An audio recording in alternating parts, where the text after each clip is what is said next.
আপনারা ইউটিউবে বা ফেসবুকে দেখে থাকবেন, একজন আলেম আছে শায়েখ আহমদুল্লাহ সাহেব, ওনাকে এক নারী এক বোন প্রশ্ন করছে, বলে হুজুর কি আমল করলে আমার স্বামী জান্নাতে অন্য কোনো হুর পাইবে না, ওই আমল শিখাই দেন। কত বড় খাচ্চত বেডি দেখেন, কি আমল করলে আমার স্বামী জান্নাতে অন্য কোনো হুর।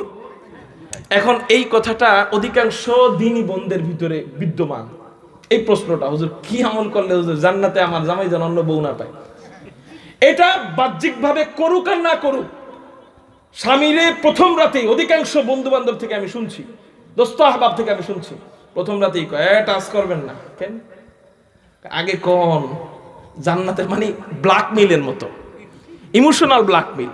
আগে কোন আমারে কি আপনি সারা জীবন রাখতে চাননি? কয় হ্যাঁ সারা জীবন। কয় মরণের পরও? কয় হ্যাঁ মরণের পরও।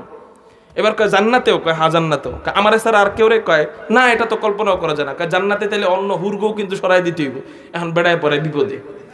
এখন যদি কয় না, তাহলে বেড়ি রাতের মায়ের খেতে হইব, কারণ প্রথম রাত, এখন 25-30 বছর সাধনা কইরা করছে বিয়া। এখন যদি কয় না, তাহলে আজকে রাতটাই আর হারাম হয়ে যাবে। আর যদি কয় তাহলে এদিক দিয়া জান্নাতের এতগুলা হুর মিস করে কে? এর লেগে অনেক পুরুষরা বিপদে পড়ে যায়। আসলে বিষয়টা হলো কি, বিষয়টা হলো নারীদেরকে আজকে এই কথাটা আমি জানিয়ে দিতে চাই। নারীদের যে এই যে একটা ভিতরে ক্ষোভ আসছে, একটা কষ্ট আসছে, যন্ত্রণা আসছে, যে আমার স্বামীর অন্য বিবি থাকলে, আমার স্বামীর অন্য হুর থাকলে আমার কাছে খারাপ লাগবে, আমার কাছে কষ্ট লাগবে, আমার কাছে ভালো লাগবে না। এই কষ্টটা আসছে হলো হিংসার থেকে। কিসের থেকে বলেন? হিংসার থেকে। আর হিংসাটা দেয় হলো শয়তানে। হিংসাটা দেয় কে? শয়তানে। এবার বলেন, জান্নাতে কে? শয়তান থাকবে? জান্নাতে শয়তানও নাই, শয়তান না থাকলে হিংসাও নাই, হিংসা না থাকলে কষ্টও নাই। কষ্ট যখন থাকবে না জান্নাতে, তখন আপনি আর ওই দোয়া করবেনও না, আল্লাহ আমার জামাই যেন বউ না পায়। আপনি তখন জামাইরে কইবেনও না, জামাই গো আর কোনো হুর নিয়েন না। ওইটা আল্লাহ আপনারা ভুলাইয়াই দিবে, কারণ জান্নাতে শয়তান নাই। কথা বুঝাইতে পারছি? এবার মা বোনরা যারা মাইকের আওয়াজে শুনতেছেন যে আপনার স্বামীর আরো কি হবে, বউ হবে, এটা শুনে এতদিন যারা কষ্ট পাইতেন এবং স্বামীদেরকে ওয়াদাবদ্ধ করে রাখছেন যে মরণের আগে যেমন আমি আর তুমি, মরণের পরেও আমি আর তুমি, তোমার জন্য আর কেউ না হয়, এই জিনিসটা জান্নাতে আপনার মনেই থাকবো না, মনেই থাকবো না। এই ওয়াদার কথাও জান্নাতে মনেই থাকবো না। এবার শোনেন, আপনার জন্য সুসংবাদ। 1 নম্বর কথা, জান্নাতে আপনার স্বামী যখন আপনাকে আদর করবে, এটা দেখা যত মজা লাগবে, আপনার স্বামী যখন আপনার সতীনকে আদর করবে, তো ওইটা দেখাও তেমন মজা লাগবে। একটা দুনিয়ার উদাহরণ দেই।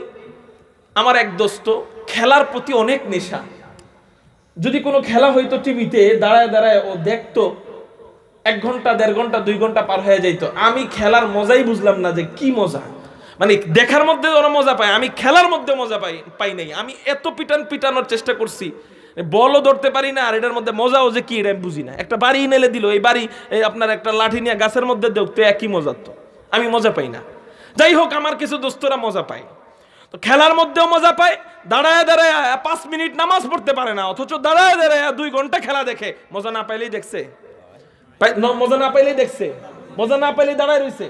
তার মানে বোঝা গেল তার কাছে খেলায়ও যেমন মজা, খেলা দেখায়ও তেমন মজা। ঠিক অনেকটা এমনই জান্নাতের মধ্যে আপনার স্বামী আপনাকে আদর করলে যেমন মজা পাবেন, আপনার সতীন, আপনার স্বামীর অন্য হুর, অন্য বউকেও আদর করলে আপনি তেমনই মজা পাবেন, একটু কমবে না। সুবহানাল্লাহ বলবেন না? মা বোনদের জন্য 1 নাম্বার সান্ত্বনা। 2 নাম্বার সান্ত্বনা হলো, হাদিসের মধ্যে আসছে, দুনিয়াবী স্ত্রী যখন জান্নাতের মধ্যে যাবেন, তখন আল্লাহ তার স্বামীর সমস্ত স্ত্রীদের সর্দারনি বানাবেন দুনিয়ার স্ত্রীকে। সুবহানাল্লাহ। 2 নাম্বার সান্ত্বনা। 3 নাম্বার সান্ত্বনা, নারী যখন জান্নাতে স্বামীর খেদমত কইরা, আল্লাহ পাকের ইবাদত কইরা জান্নাতে যাবে, দুনিয়াবী স্ত্রীর সৌন্দর্য এক পাল্লায়, সমস্ত হুরের সৌন্দর্য আরেক পাল্লায়। বলে সমস্ত হুরদের থেকে দুনিয়াবী স্ত্রীর সৌন্দর্য আল্লাহ বেশি বাড়াইয়া দিবেন। আর কষ্ট আছে নি? মা বোনদের আর কষ্ট থাকার কথা বলেন? আমি মনে করি মা বোনদেরও পুরুষদের মতো এই আলোচনায় খুশি হওয়ার কথা আজকে, ঠিক না ভাই? ঠিক। মেরে মোহতারাম ভাইও, তো আল্লাহ এত নাজ নেয়ামত দিবে, আপনি তখন 4 নাম্বার আশঙ্কায় পড়ে যাবেন, আল্লাহ জান্নাতের মধ্যে এত নাজ নেয়ামত, যদি কোনোটা শেষ হয়ে যায় তখন আমার অবস্থা কি হবে? আল্লাহ পাক রব্বুল আলামিন বলবেন, ঘোষকের মাধ্যমে ঘোষণা দেওয়াবেন। মুসলিম শরীফের 6837 নম্বর হাদিসের মধ্যে আছে, ওয়া ইন্নালাকুম আন তানামু ফালা তাবাসু আবাদা।